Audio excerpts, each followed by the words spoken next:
बिस्मिल्लाहिर्रहमानिर्रहीम। अस्सलाम वालेकुम। ममता तो वखरी वखरी नहीं होती। कल फीके के घर के सामने एक नई चमकती हुई गाड़ी खड़ी थी। सारे गांव में इसका चर्चा था। जाने कौन मिलने आया था। मैं जानता था फीका पहली फुर्सत में आकर मुझे सारा माजरा ज़रूर सुनाएगा। वही हुआ। शाम को बैठक में आकर बैठा ही था कि फीका चला आया। हाल चाल पूछने के बाद कहने लगा, साहब जी कई साल पहले की बात है, आपको याद है? मासी नूरा होती थी जो पट्टी पर दाने बुना करती थी, जिसका इक्को एक पुत्र था, वकार। मैंने कहा, हाँ यार, मैं अपने गांव के लोगों को कैसे भूल सकता हूँ। अल्लाह आपका भला करे साहब जी। वकार और मैं 5वीं जमात में पढ़ते थे। स्कूल में अक्सर वकार के टिड में पीड़ रहती थी। साहब जी एक नुकरे लगा रोता रहता था। मास्टर जी डांट कर कार भेज देते थे कि जा हकीम को दिखा और दवाई ले।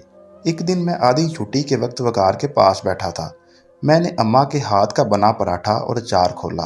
साहब जी आज भी जब कभी बहुत भूख लगती है ना, तो सबसे पहले अम्मा के हाथ का बना पराठा ही याद आता है और सारे पिंड में उस पराठे की खुशबू भर जाती है। पता नहीं साहब जी अम्मा के हाथ में क्या जादू था। साहब जी वकार ने पराठे की तरफ देखा और नज़र फेर ली। उस एक नज़र ने उसके टिड पीड़ के सारे राज खोल दिए। मैंने ज़िंदगी में पहली बार किसी की आंखों में आंदरों को भूख से बिलखते देखा। साहब जी वकार की फाकों से लूसती आंदरें आंसुओं के सामने हाथ जोड़े बैठी थीं, जैसे कहती हों, एक अथरू भी गिरा तो बरम टूट जाएगा। वकार का बरम टूटने से पहले मैंने उसकी मिन्नतें करके उसे खाने में शरीक कर लिया। पहली बुरकी टिड में जाते ही वकार की तड़पती आंदरों ने आंखों के जरिया शुक्रिया भेज दिया। मैंने चुपके से हाथ रोक लिया और वकार को बातों में लगाए रखा। उसने पूरा पराठा खा लिया और फिर अक्सर ऐसा होने लगा। मैं किसी न किसी बहाने वकार को खाने में शरीक करने लगा। वकार की भूखी आंदों के साथ मेरे पराठे की पक्की यारी हो गई और मेरी वकार के साथ खोरे किसकी यारी ज़्यादा पक्की थी। मैं स्कूल से कार आते ही भूख भूख की खप मचा देता। एक दिन अम्मा ने पूछ ही लिया, पुत्र तुझे 7 पराठा बनाकर देती हूँ, खाता भी है कि नहीं? इतनी भूख क्यों लग जाती है? मेरे हाथ पैर फूल जाते हैं। आते साथ भूख भूख की खप मचा देता है, जैसे सदियों का भूखा हो। मैं कहाँ कुछ बताने वाला था साहब जी, पर अम्मा ने अगलवा कर ही दम लिया। सारी बात बताई। अम्मा तो सुनकर बिलक पड़ी और कहने लगी, कल से 2 पराठे बना दिया करूँगी।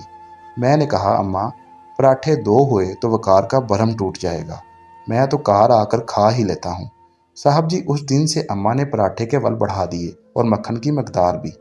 कहने लगी, वो भी मेरे जैसी माँ का पुत्र है। ममता तो वखरी वखरी नहीं होती फीके, माएँ वक्खो वक् हुई तो क्या। मैं सोच में पड़ गया। 5वीं जमात में पढ़ने वाले फीके को बरम रखने का पता था।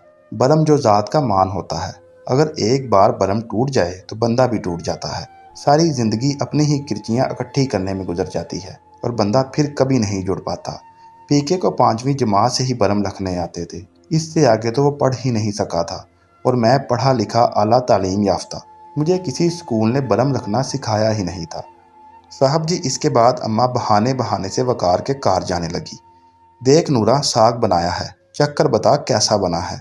वकार की अम्मा को पता भी ना चलता और उनका एक डंक टप जाता। साहब जी वकार को पढ़ने का बहुत शौक था। फिर अम्मा ने मामे से कहकर मासी नूरा को शहर में किसी के कार काम पर लगवा दिया। तनख्वाह वकार की पढ़ाई और 2 वक्त की रोटी तय हुई। अम्मा की ज़िंदगी तक मासी नूरा से राब्ता रहा। अम्मा के जाने के चंद माह बाद ही मासी भी गुजर गई। इसके बाद राब्ता ही कट गया। कल वकार आया था। वलायत में रहता है जी, वापस आते ही मिलने चला आया। पढ़ लिख कर बहुत बड़ा अफसर बन गया है। अम्मा के नाम पर लंगर खोलना चाहता है। साहब जी मैंने हैरान होकर वकार से पूछा, यार लोग स्कूल बनवाते हैं, अस्पताल बनवाते हैं, तू लंगर ही क्यों खोलना चाहता है, और वो भी अम्मा के नाम पर? कहने लगा, फीके भूख बहुत जालिम चीज़ है, चोर डाकू बना दिया करती है। खाली पेट पढ़ाई नहीं होती, टिड पीठ से जान निकलती है। तेरे से ज़्यादा इस बात को कौन जानता है फीके? सारी आंखें पढ़ने वाली नहीं होती और ना ही तेरे वर्गे बरम रखने वाले। फिर कहने लगा, यार फीके तुझे आज एक बात बताऊं? जलिया मैं सब जानता हूँ। चंद दिनों के बाद जब पराठे के बल बढ़ गए थे और मक्खन भी, आधा पराठा खा कर ही मेरा पेट भर जाया करता। अम्मा को हम दोनों में से किसी का भी भूखा रहना मंजूर नहीं था फीके। वकार फूट फूट कर रो रहा था। अम्मा यहाँ भी बाजी ले गई साहब जी।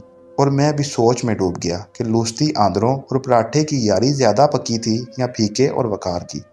बलम की बुनियाद पर कायम होने वाले रिश्ते कभी टूटा नहीं करते। फीका कह रहा था, मुझे अम्मा की वो बात आज भी याद है साहब जी। उसने कहा था, ममता तो वखरी वखरी नहीं होती फीके, माएँ वक्खो वक् हुई तो क्या। उसके हाथ तेजी से पराठे को वल दे रहे थे। 2 रोटियों जितना एक पेड़ा लिया था अम्मा ने साहब जी। मैं पास ही तो चौकी पर बैठा नाश्ता कर रहा था।